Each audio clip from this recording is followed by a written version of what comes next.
away from them. If it's true, if it's true, I'm outraged because I did lose friends that day, firefighters, police officers that I worked with, that I knew over my career and I knew in my term of city service, that lost their lives trying to protect the people of the city of New York and people who needed rescuing in those buildings. So if someone's scammed, we also know that there are many injured firefighters, police officers who are suffering from debilitating illnesses from those days who could use some of these benefits as well as monies from the Giroga bill.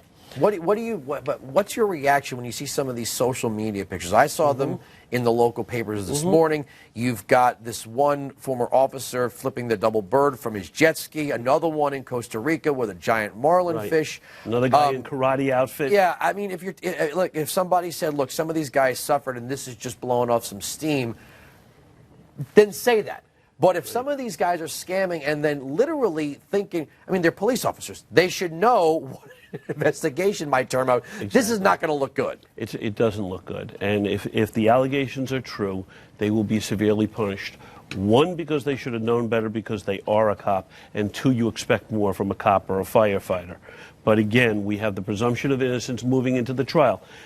Listen, a lot of times people do stupid things, and they get caught and they're punished for it. And they get greedy. And they get greedy, and it appears on face value, if we look at the stories that are published today, without knowing much about the investigation, some of these people may have gotten greedy and may have committed crimes.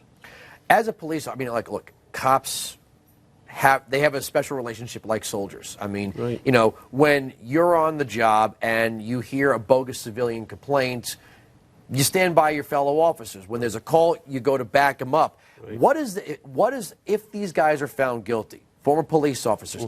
What does that make a police officer feel like, knowing these guys were hurting other police officers? Well, they're not only hurting other police officers; they're hurting the whole fund.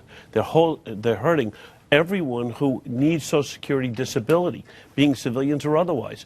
No cop likes a cop who is dirty.